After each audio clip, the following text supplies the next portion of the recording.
guys, it's Genova Style. Welcome back to my channel. For today's video, we're going to react to Game of Thrones Season 1, Episode 3.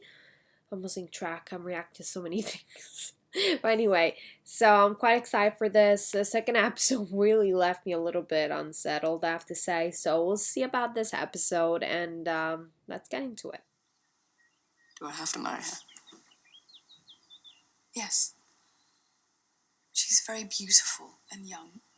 And if you don't like her, you only need to see her on formal occasions and when the time comes to make little princes and princesses.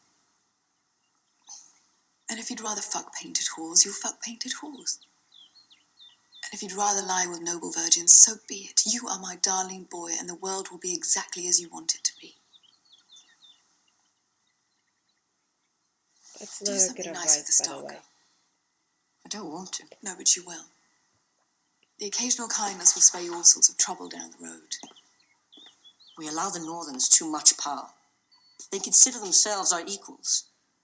How would you handle them? I double their taxes. Oh, really? I command them to supply 10,000 men to the Royal Army. The Royal Army. Why should every lord command his own men? It's primitive. No better than the hill tribes, we should have a standing army of men loyal to the crown, trained by experienced soldiers instead of a mob of peasants who've never held pikes in their lives. Including you. Sansa will be married to Joffrey someday. She cannot betray him. She must take his side, even when he's wrong. But how can you let her marry someone like that?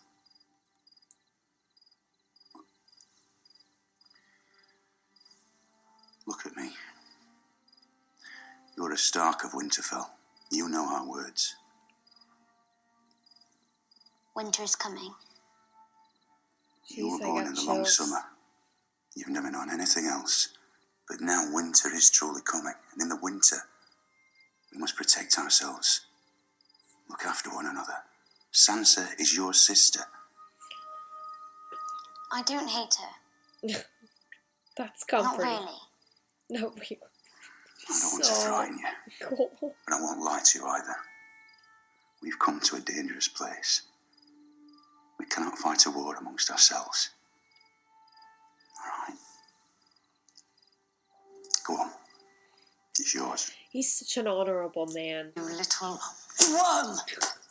You take me for some back alley Sally you can drag into a... Jesus. I meant no disrespect to you, of all people. How dare you bring me here? Have you lost your mind? No one will come looking for you here, isn't that what you wanted? I'm truly sorry about the locale. How did you know I was coming to King's Landing? A dear friend told me. Lady Stark, Lord Varys. to see you again after so many years is a blessing. Your poor hands. How did you know I was coming? Knowledge is my trade, my lady. Huh, really? Did you bring the dagger with you by any chance? I wouldn't trust any of these people. My little if I birds were are her. everywhere. Sorry, guys. Jamie Lannister, Different setting. son of the I got kicked mighty out. Tywin. Oh, I kicked out myself, actually. Forced to I don't mind want the my husband to door be while near your me because he king spoils eats and drinks and everything shits and when it comes to fucks. things that he watches and loves. So come on, So, we're telling to war change setting. stories. Who was your first kill, not counting old men? One of the outlaws in the Brotherhood. I was there that day. You were only a squire, 16 years old. You killed Simon Toyne with the counter repulsed. Best move I ever saw. That's an interesting conversation. Good fighter, Toyne.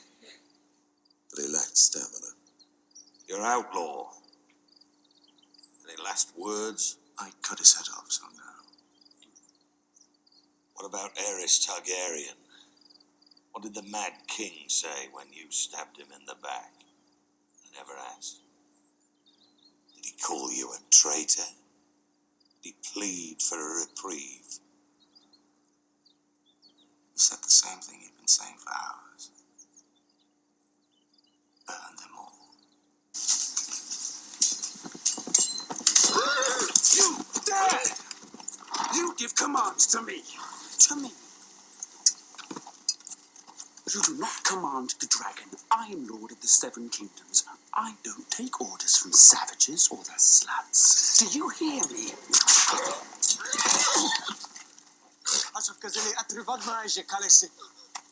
Ricardo asked if you want him dead, Khaleesi. No!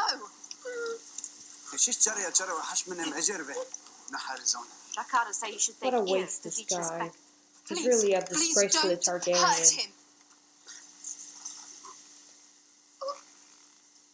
Tell him I don't want my brother harmed. Khaleesi vasalo memenem asisa. Jeffke.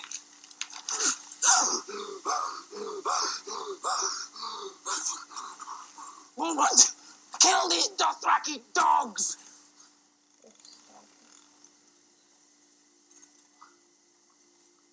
I am your king! Shall we return to the Khalasar, Khaleesi? Is coming. This one will belong. You know what I'm noticing? He has very blonde hair. Dark things will Usually come with people with very We've been blonde and capturing white hair wildlings. remind me of the More every Targaryens. month.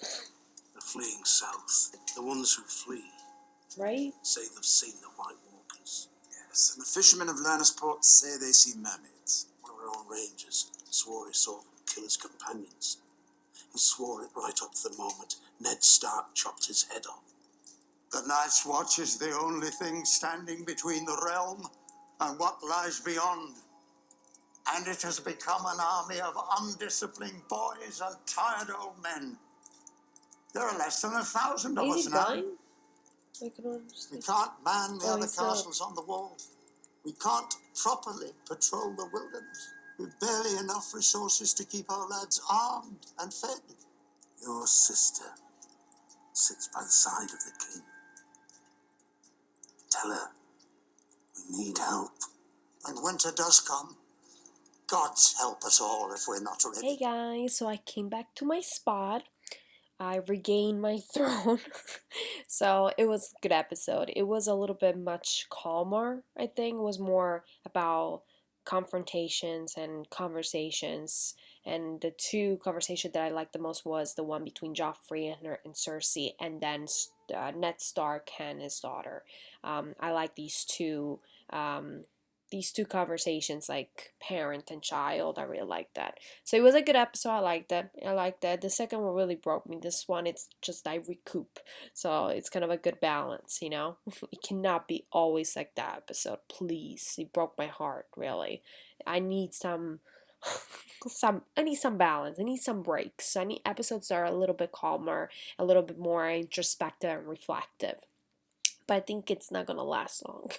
I think it's gonna get intense very soon, because I see something brewing underneath. Like, I see something is happening under the surface against the king, and I think it's the Lannisters, because as the king said, they're all over the place. You guys are all over the place. I've been surrounded, and I feel that's a premonition of something bad happening to them in some way. I would like to know your thoughts on this reaction, and specifically also on this episode, and I'll see you guys next time. Bye!